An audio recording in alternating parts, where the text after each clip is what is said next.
Honda Activa ई की आपने बहुत सारी खूबियां देख भी ली होंगी और सुन भी ली होंगी, लेकिन अभी तक आपको किसी ने भी कमियां नहीं बताई है। तो इस वीडियो में मैं होंडा के नए इलेक्ट्रिक स्कूटर होंडा एक्टिवा ई की कमियां और खूबियां बताने वाला हूं।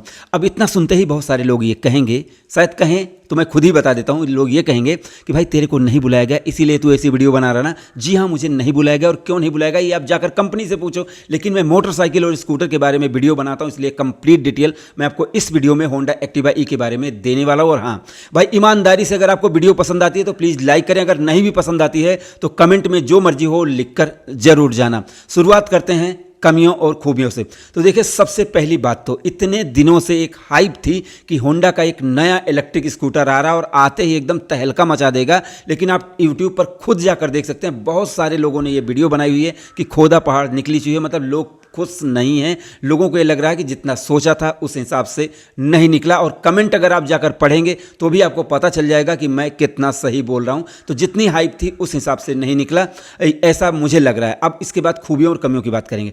तो इतना प्रतीक्षा करने के बाद पहली कमी जो मुझे लगी है कि होंडा का जो मिड मॉडल है, चाहे टॉप मॉडल आप लेंगे, मात्र 102 किलोमीटर की रेंज मिलती है। वो भी भाई कंडीशंस अप्लाई, इसमें स्टार बना हुआ है, आप जाकर स्पेसिफिकेशन में पढ़ लेंगे कि इसमें मात्र 102 किलोमीटर की रेंज मिलती है। जो कि मुझे लगता है कि 2024 में जहां 175 किलोमीटर की, 150 किलोमीटर की, 120 किलोमीटर की रेंज लोग और सारे स्कूटर दे रहे हैं, वहां पर 102 किलोमीटर की रेंज मुझे लगता है कि बहुत कम है और ये गलत बात है। इसके अलावा मुझे जो अगली सबसे बड़ी कमी लगी है वो ये लगी है भाई कि इतने महीनों से इंतजार करने के बाद होंडा कंपनी ने मात्र लिथियम आयन बैटरी के साथ एक स्कूटर लॉन्च किया है, जो मुझे लगता है कि बहुत गलत बात है। आज एम्पियर जैसे अपने इंडिया की कंपनी जो LFP बैटरी केमिस्ट्री के साथ एक स्कूटर उन्होंने लॉन्च किया है, नेक्सस, आप उसको जाकर देख सकते हैं। इसके अलावा मैंने ओबेन रोड की एक मोटरसाइकिल की वीडियो बनाई, उसमें LFP बैटरी केमिस्ट्री है भाई। यहाँ पर लिथियम आयन बैटरी लॉन्च करना मतलब इन्होंने अपनी स्पेसिफिकेशन में NMC बैटरी भी नहीं लिखा। अब देखो, NMC बैटरी जो होती है वो लिथियम आयन हो सकती है, लेकिन हर lithium ion battery NMC chemistry के साथ नहीं हो सकती है। आप इसको जाकर पता कर लेंगे। तो यहाँ पर इन्होंने मेंशन नहीं किया है कि NMC बैटरी, क्योंकि अगर ये NMC बैटरी होती या LFP बैटरी होती तो चीख चीख के होंडा कंपनी चिल्लाती कि भाई हमने तो ये बैटरी सिस्टम दे दिया है। तो ये भी नहीं है। तीसरी चीज़, इन्होंने अपने स्पेसिफिकेशन में होंडा जैसे अपनी वेबसाइट पर एक्टिवा ई के बारे में कोई भी चार्जिंग टाइम नहीं बताया है, मतलब कि ये बहुत देर में चार्ज होगा। और आपको पता होना चाहिए कि लिथियम आयन जो बैटरी होती है उनकी जैसे कि लाइफ भी कम होती है और चार्जिंग टाइम भाई इतना ज़्यादा लगता है कि आदमी कहता है कि भाई इसको ले जाओ घर से, और मेरे बस की नहीं है। अब जैसे इनका जो दूसरा स्कूटर है वो लगभग 6 से 8 घंटे में, इसी समय आपको देखकर अगर वो लगभग 6 से 8 घंटे में चार्ज हो जाता है, तो ये लगभग 6 से 8 घंटे या और भी ज़्यादा लग सकता है। ये तो अभी जैसे इन्होंने कंफर्म नहीं किया है तो मैं कैसे कह सकता हूँ। तो इन्होंने चार्जिंग नहीं दिया है, ये मुझे सबसे गलत बात लगी है कि भाई चार्जिंग तो बताना चाहिए था। इसके अलावा अगली कमी, जैसे आपने देखा होगा कि लॉन्च इवेंट में प्राइस का पता चल जाता है, लेकिन यहाँ पर प्राइस नहीं पता चला है, सिर्फ आप इसको बुक करवा सकते हैं। तो यहाँ पर प्राइस ज़रूर बताना चाहिए था, लेकिन तुम्हारा भाई तुम्हें आखिरी में इसकी प्राइस ज़रूर बताएगा कि इस नए इलेक्ट्रिक स्कूटर की प्राइस क्या है, जिससे आपको जानकारी हो पाए कि भाई होंडा के इस नए इलेक्ट्रिक स्कूटर की प्राइस क्या है। तो भाई ये चीज़ मुझे इसके अंदर सबसे गलत बात लगी। इसके अलावा आपने देखा होगा जैसे चेतक मेटल बॉडी के साथ आता है, अच्छे सस्पेंशन के साथ आता है, सस्पेंशन इसके भी अच्छे हैं, बट इसमें कोई मेटल बॉडी नहीं है, ये भी चीज़ मुझे अच्छा नहीं लगा।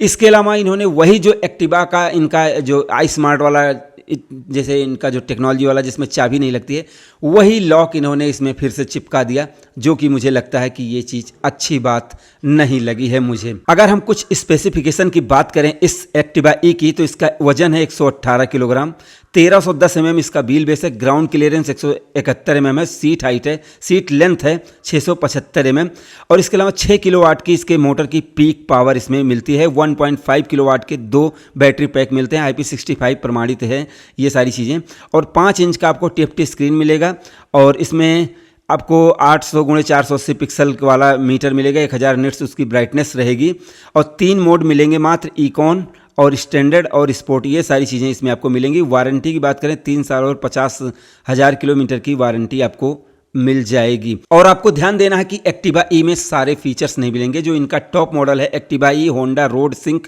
डियो, उसमें आपको 7 इंच का मीटर मिलेगा, तो उसमें ही आपको सारी चीज़ें मिल पाएंगी। तो 3 मॉडल इन्होंने लॉन्च किए हैं भाई। इसके अलावा मुझे जो एक बड़ी कमी लगी है कि इसमें 2 स्वैपेबल बैटरी मिलती हैं 1.5 किलोवाट की।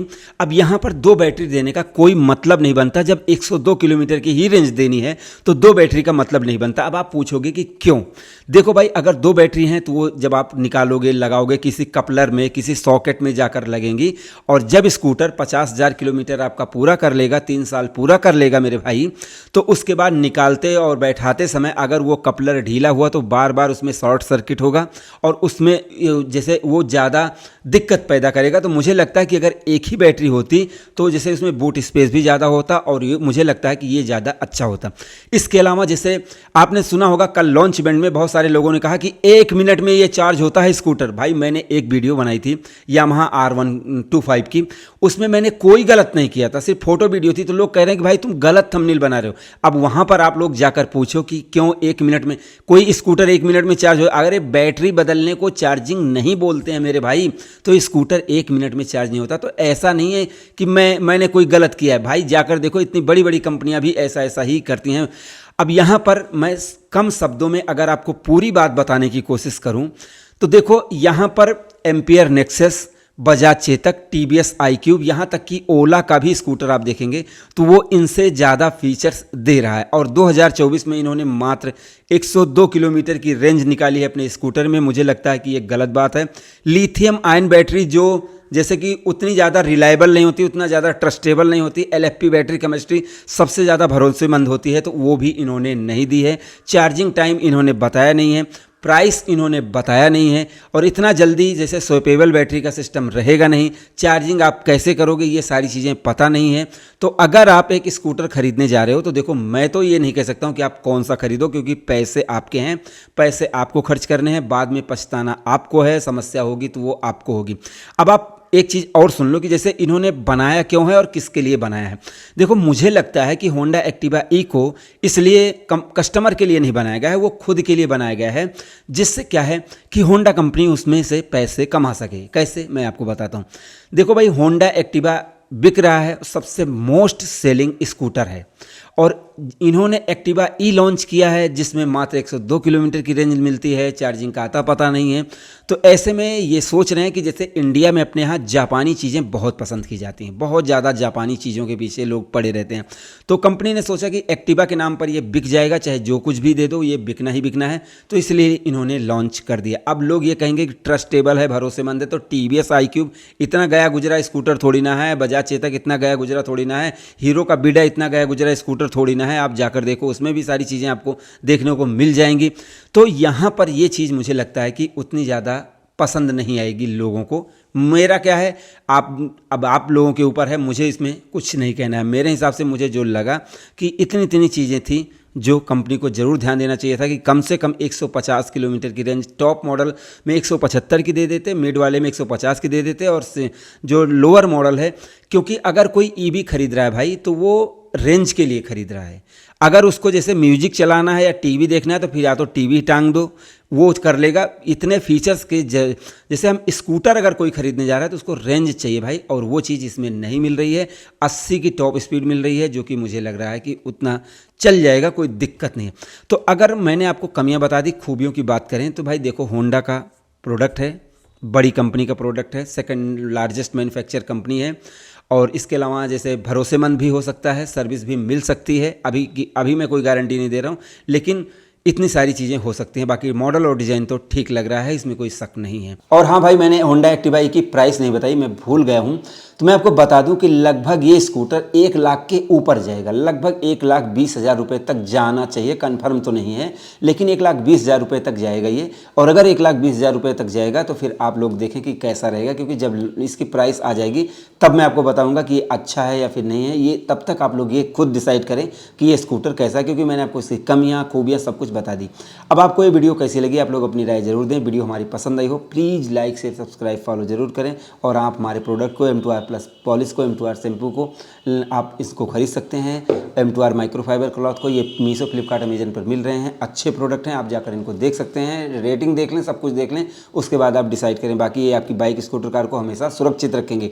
तो हमारी इस वीडियो को देखने के लिए, हमारे चैनल पर आने के लिए आपको दिल से धन्यवाद। आपका दिन शुभ रहे। धन्यवाद।